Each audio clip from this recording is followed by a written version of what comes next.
Hello,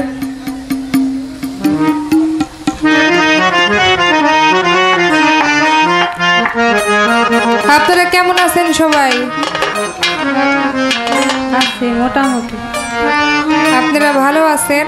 মানে আমি যদি কই আমি খারাপ আছি তাহলে খুবই বেমানান দেখা যায়। আমিও খুবই ভালো আছি, আসলেই ভালো আছি। দয়ালের সান্নিধ্যে থাকা মানেই ভক্ত শিষ্য সে ভালো থাকে, এটাই নিয়ম।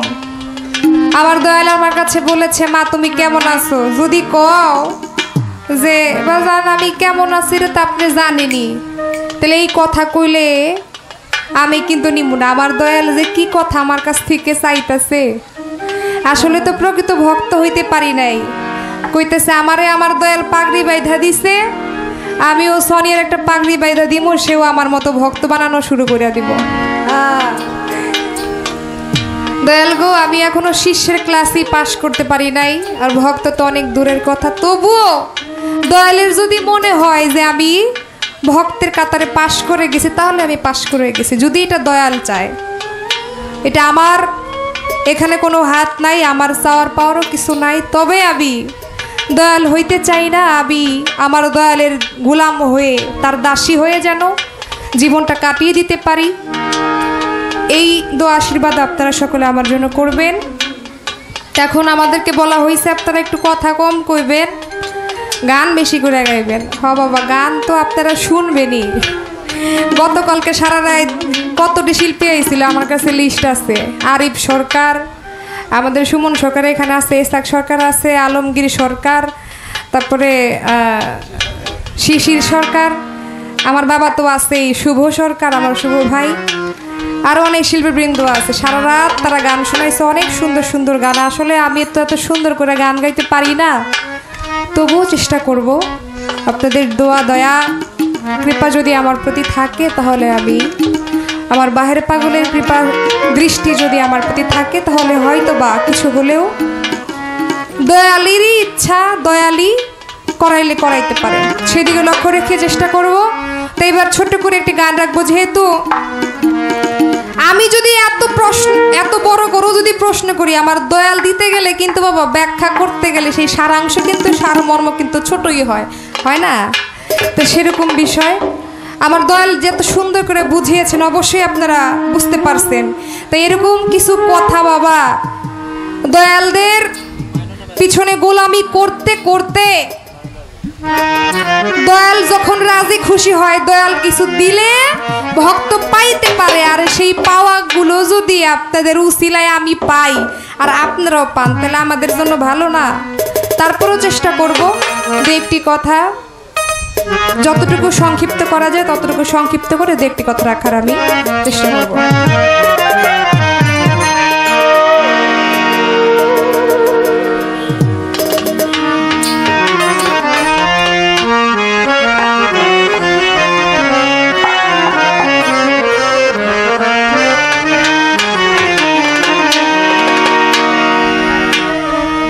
শোনাও মুখে মধুর বুলি,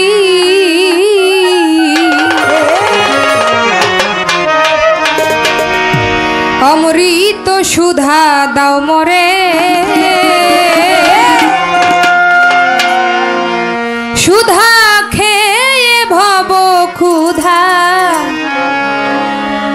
মিটে যেন আমার সংসারে। শোনাও মুখে মধুর বুলি,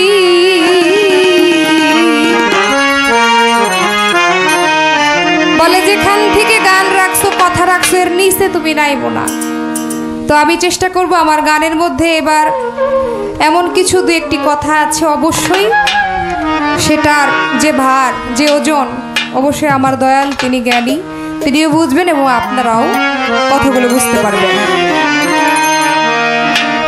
শোনা মুখে মধুর বুলি, অমৃত সুধা দাও মোরে, অমৃত সুধা দাও মোরে, সুধা খেয়ে ভব ক্ষুধা, মিটে যেন সংসারে। শোনা মুখে মধুর বুলি, অমৃত সুধা দাও মোরে, অমৃত সুধা দাও মোরে, সুধা খেয়ে ভব ক্ষুধা, মিটে যেন সংসারে। শোনা মুখে মধুর বুলি, ওরে অমৃত সুধা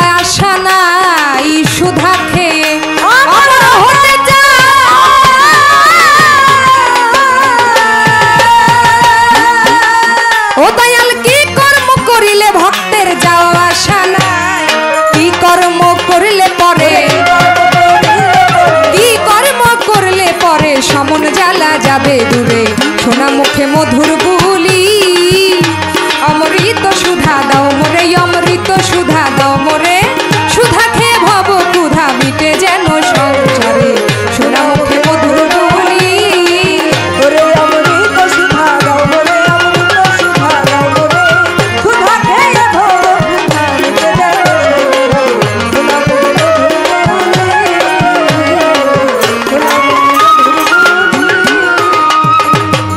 গানের মধ্যে আছে সোনাও মুখে মধুর বুলি অমৃত সুধা দাও মোরে সুধা খেয়ে ভব ক্ষুধা আমার মিটে যেন এই সংসারে আমি সুধা খেয়ে অমর হতে চাই কি কর্ম করলে ভক্তের আর যাওয়া আশা নাই আমাদের পৃথিবীর মধ্যে এসেছি আমাদের চলে যেতে হবে এই মানব জন্মটা অনেক সাধনার ফল বাবা তাই না তা আমি এই মানব জন্ম থেকে যে আবারও যে মানব জন্মই পাবো তার কি কোনো নিশ্চয়তা আছে না আমরা বলতে পারবো না তাই এই মানব জন্মে যেন আমার না আসতে হয় এই যাওয়া আসার যে প্যাচের মধ্যে আসি এই প্যাচটা যেন আমাদের না থাকে তাই বলেছেন সুধা খেয়ে অমর হতে চাই কি কর্ম করলে ভক্তের আর যাওয়া আশা নাই কি কর্ম করলে পরে আমার এই সমন জ্বালা যাবে দূরে সুধা খেয়ে ভব ক্ষুধা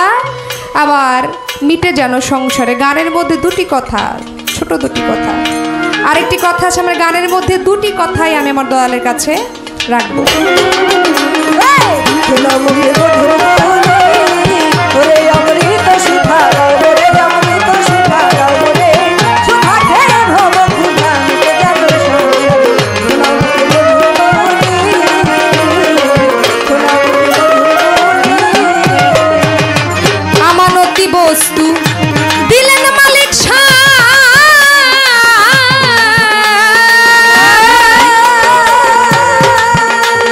রক্ষা করার বিধান বলো হে গোসাই আমানতি বস্তু দিলেন মালিক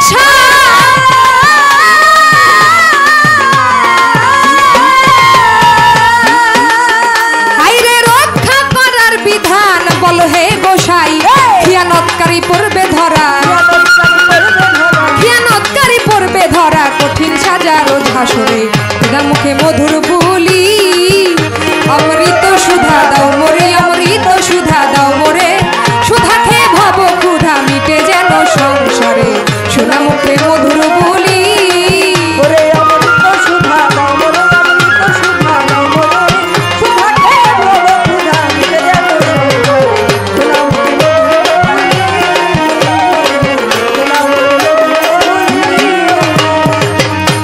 সম্পূর্ণ গানের মধ্যে ওই একটি কথা রাখলাম এবং আরেকটি কথা আমার এই গানের মধ্যে আছে আমানতি বস্তু দিলেন মালিক শাহী এই আমানত বস্তুটা আসলে কি এবং এটা যে রক্ষা করার বিধান এটা আমি কিভাবে রক্ষা করতে পারবো আমার গানের মধ্যে যে বলেছেন এই রক্ষা করার উপায়টা কি পথটা কি এই দুটি কথা আমার দয়ালের কাছে থাকলে অবশ্যই তিনি সুন্দর করে বোঝাবেন সোনা মুখে মধুর বুলি ওরে অমৃত সুধা দাও মোরে অমৃত সুধা দাও মোরে সুধা খেয়ে ভব ক্ষুধা মিটে যেন সংসারে সোনা মুখে মধুর বুলি সোনা মুখে মধুর বুলি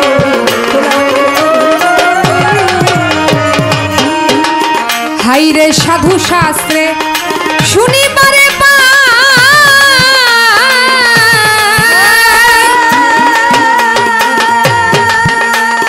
রক্ষা করার বিধান বলো হে গোসাই সাধু শাস্ত্রে শুনিবারে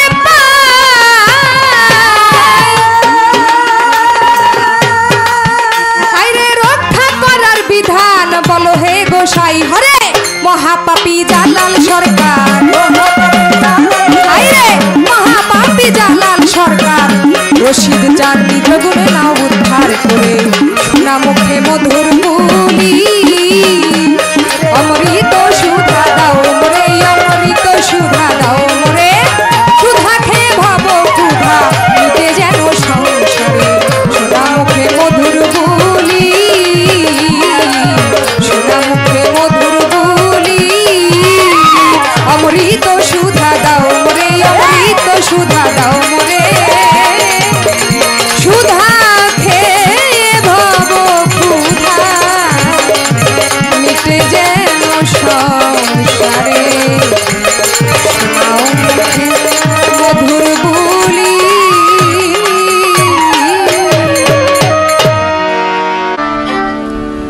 সকল দুঃখ ভুলে যাইতাম তুই হইলে আমারি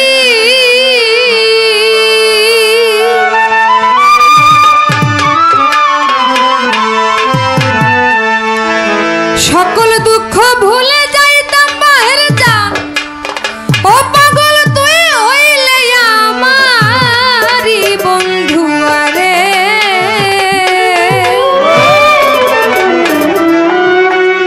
দয়ালাবি চাই না দুনিয়ার জমিদার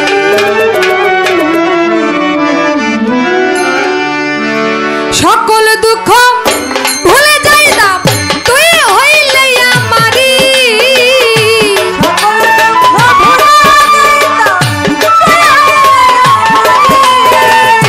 সকল দুঃখ ভুলে যাইতাম তুই হইলে আমারি বন্ধু আরে চাই না দুনিয়ার জমিদারি আমি চাই না দুনিয়ার জমিদারি আমার বাবু রে চাই না দুনিয়ার জমিদারি আমার সকল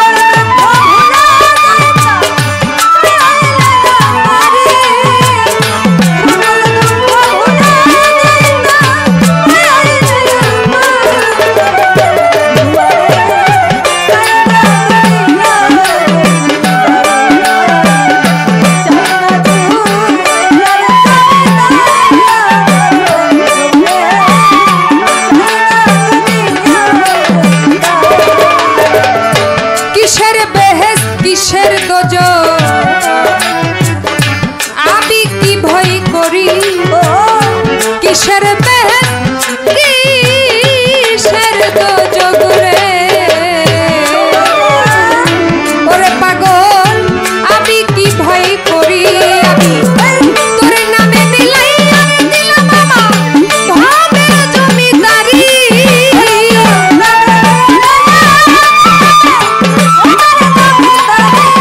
আমি তোর নামে বিলাইয়ার দিলাম আমার ভাবের জমিদারি বন্ধু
তুমি আমার আমি তোমার হইতে যদি পারি। ওই বাবা, এই বিষয়টা হওয়ার সবাই হইতে পারে না। আর আবার দয়াল আমাকে বলল না যে মা তুমি কেমন আছো। দয়াল গো, আপনার সান্নিধ্যে আমি যতক্ষণ থাকি, যতটুকু সময়, আসলে তো একজন ভক্ত একজন শিষ্যের যা কর্তব্য কাজ বাস্তব জীবনে কাজের জন্য কর্মের জন্য আমরা হয়তোবা এই মিছে সংসারে ভুলে গিয়ে মিছে সংসারের মায়ায় পড়ে আসলে যেটা আমাদের কর্তব্য কাজ সেটা আমরা ঠিকভাবে পালন করতে পারি না। এ বাবু বসো। যতটুকু থাকা প্রয়োজন ততটুকু তো থাকতে পারি না। তবে যতটুকু সময় দয়ালের সাথে থাকি ততটুকু সময়ই মনে হয় আমি বেহেশতের বাগানের মধ্যে আছি। এটা প্রত্যেকটি ভক্তেরই আমার মনে হয়, এটাই মনে হয়। যদি দয়ালকে সে মনো প্রাণ দিয়ে মন থেকে যদি তার দয়ালকে ভালোবেসে থাকে তাহলে এটাই। আমরা যে বছরে দুটো ঈদ করি, ঈদের মধ্যে আমরা যে আনন্দ করি, আমাদের মুর্শিদের যখন ওরস মাহফিল হয়, এই যে চাঁদের মেলা মিলাইছে আমার বাহের শাহ বাবার নামের উপরে। আমার বাহের শাহ বাবার দরবারও কিন্তু এখন ওরস চলতেছে ভক্তদের জন্য। সেই ঈদুল ফিতর, ঈদুল আজহা এটা বড় ঈদ নয়, সবচেয়ে বড় ঈদ হচ্ছে যেই দিনে যেই সময়ের মধ্যে তার গুরুর বাড়িতে একজন ভক্ত যায় এবং যখন সে তার সেই গুরুর নুরানি রূপখানা বদনখানা যখন দর্শন করে তখনই তার সে মনে করে সে তার বেহেশতের মধ্যে তার দয়ালকে নিয়ে আছে।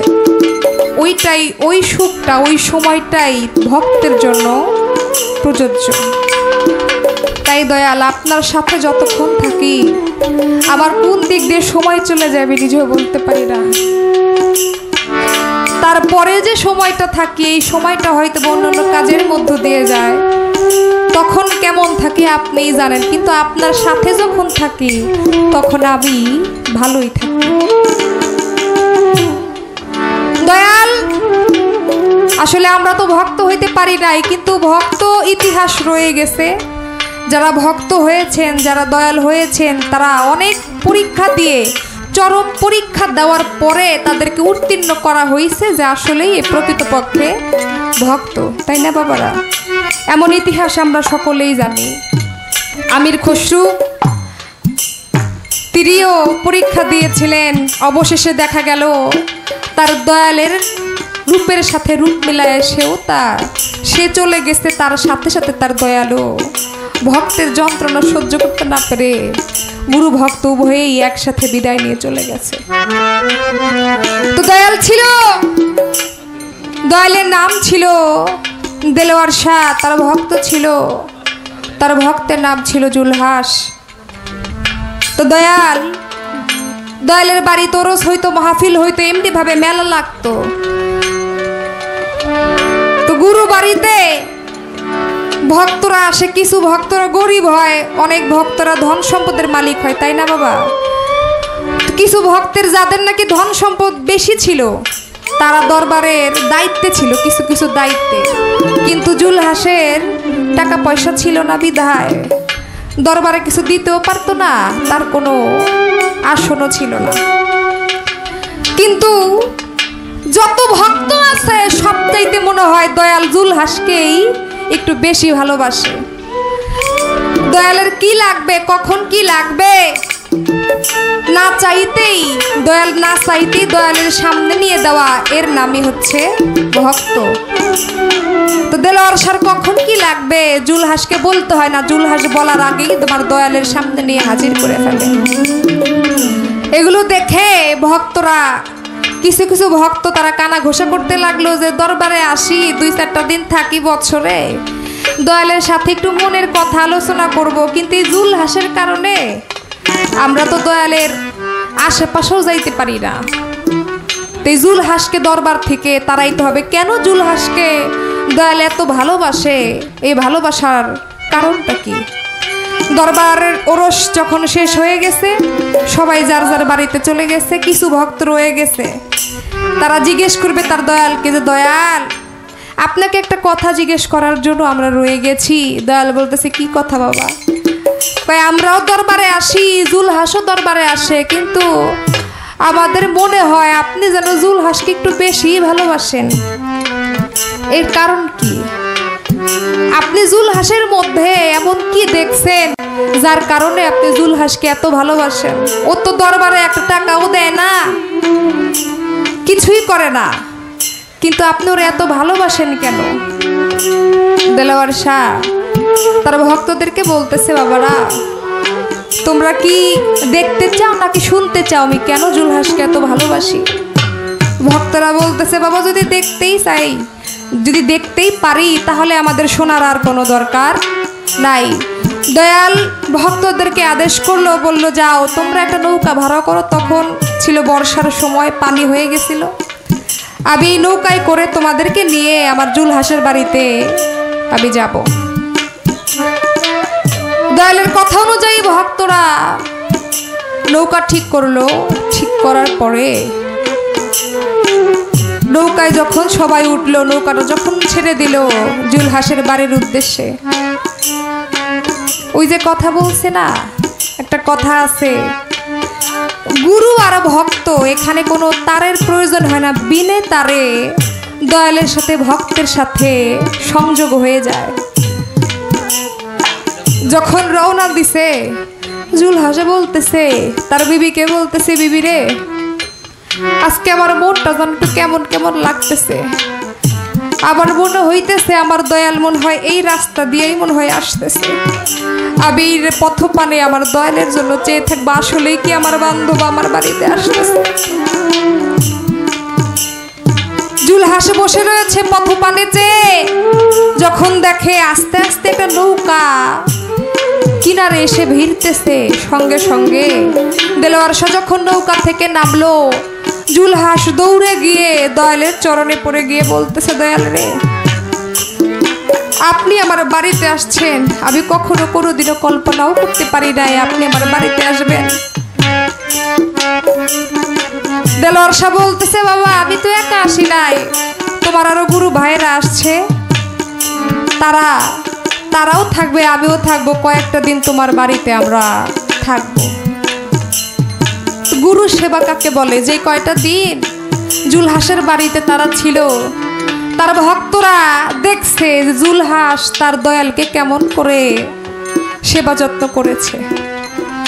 যখন চলে যাবে, চলে যাওয়ার আগে জুলহাসকে ডাক দিছে, জুলহাস বাবা এদিকে আসো। জুলহাসকে ডেকে বলতেছে, বাবা তোমাকে একটা প্রশ্ন করব, সেই প্রশ্নের উত্তর তুমি দিবে। জুলহাস করজোরে দাঁড়িয়ে দয়ালকে বলতেছে, দয়াল বলেন আপনি আমাদের কাছে কি জিজ্ঞেস করবেন?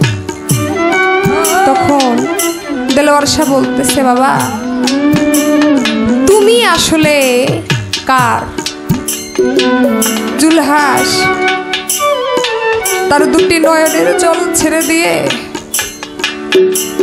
সে তার দয়ালের চরণে পড়ে বলতেছে, দয়াল গো, আমি যেই দিন যেই সময়ে আমি আপনার কাছে বায়াত গ্রহণ করেছি, আমার সকল কিছু যে দয়াল আমি আপনার ওই চরণে যে বিকিয়ে দিয়েছি, আমার বলতে যে আমার আর কিছুই নাই দয়াল, আমি সকল কিছু যেন আমার সেই জালাল চাঁদের চরণে, আমি আমার পাহের চাঁদের চরণে, আমার রশিদ চাঁদের চরণে, আমার নুপুর চাঁদের চরণে যে আমি সকল কিছু বিকিয়ে দিয়েছি।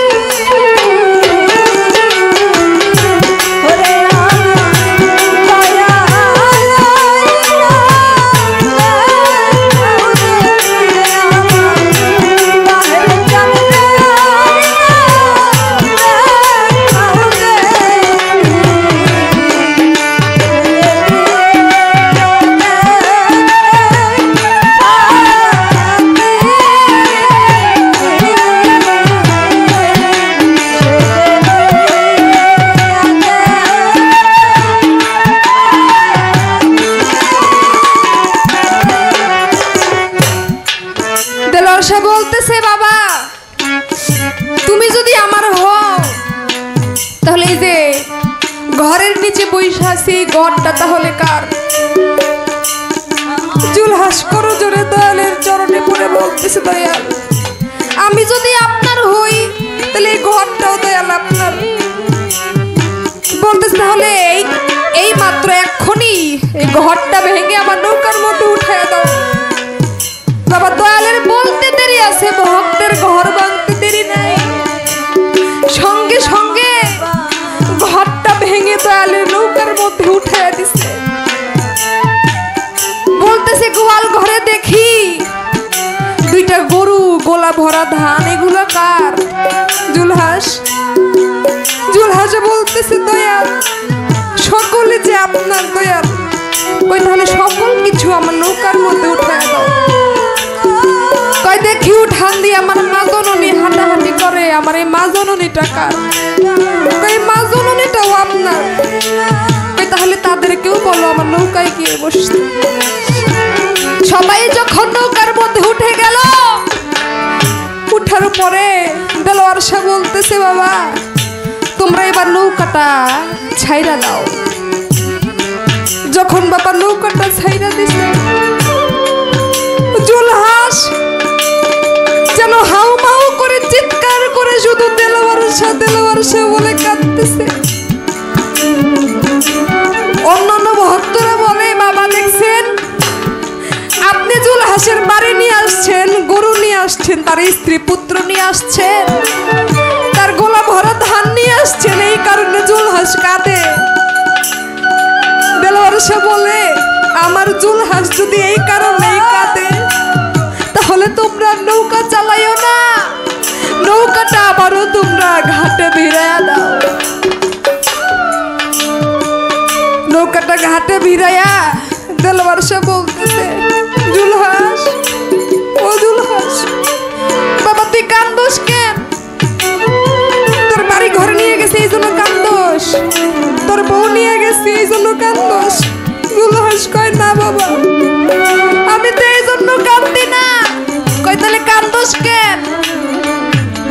কয় বাবা আপনার নৌকার মধ্যে আমার ঘরের জায়গা হয়েছে, আপনার নৌকার মধ্যে আমার গরুর জায়গা হয়েছে, আপনার নৌকার মধ্যে আমার বউয়ের জায়গা হয়েছে, আমার পুত্রের জায়গা হয়েছে, কিন্তু আমি যে অধম জুলহাস, আমি যে আপনার ভক্ত গোলাম, এই জুলহাসের জায়গা কি আপনার নৌকার মধ্যে হইল না বাবা? আপনি আমাকে ছেড়ে আপনি চলে যাচ্ছেন।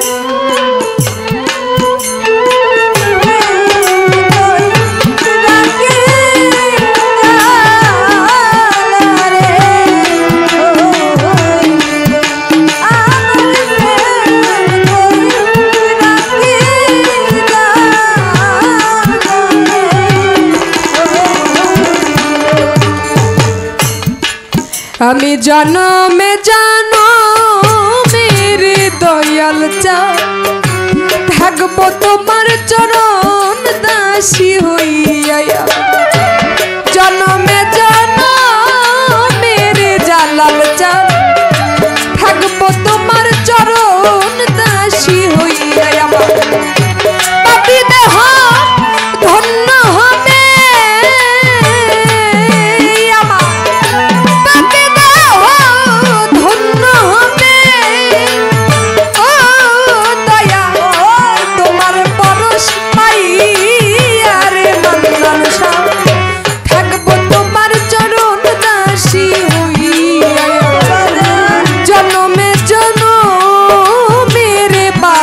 পাগল থাকবো তোমার চরণ দাসী হইয়া। আমার পাপী দেহ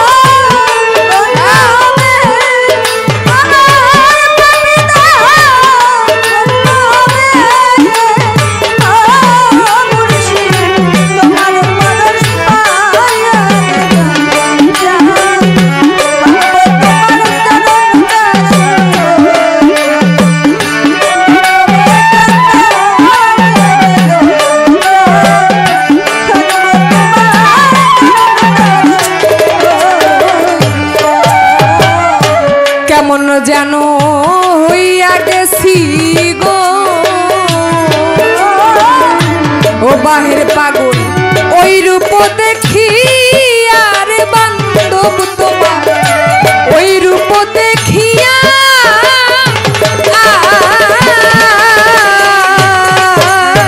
ও বান্ধব কেমন জানো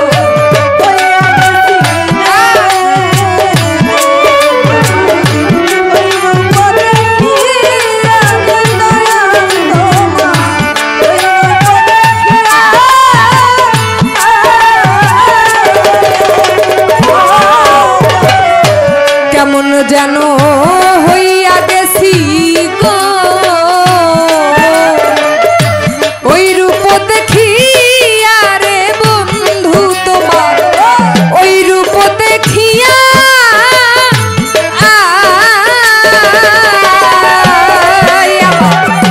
তুই নয়নে গাইলাম বলো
সাত তুমি গো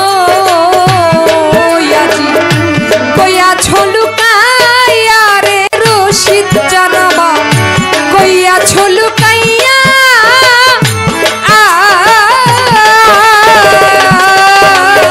ও দয়া কাঙ্গালের বান্ধব তুমি গো নকুল চাঁদ কইয়াছ লুকাইয়া রে বান্ধব আমার কইয়াছ লুকাইয়া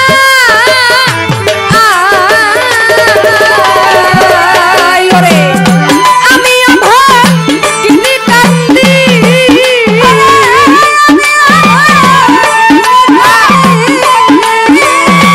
আমিও ভাগিনী কান্দি জালাল চাঁদ পথ পানে যাইয়া রে বান্ধব আমার থাকবো তোমার জনম দাসী হইয়া আমি জনমে জনমে রে বান্ধব আমার থাকবো তোমার জনম দাসী হইয়া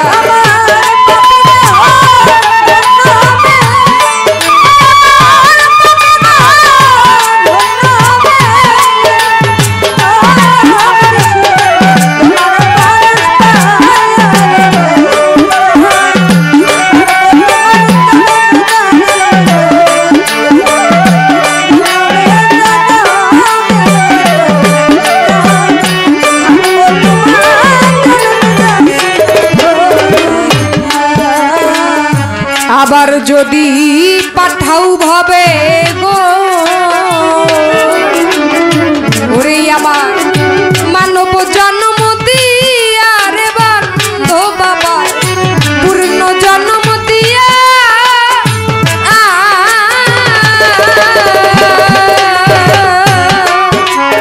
ও দয়া আবার যদি পাঠাও ভাবে গো মানব জন্ম দিয়া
হাসের এই কথা শুনে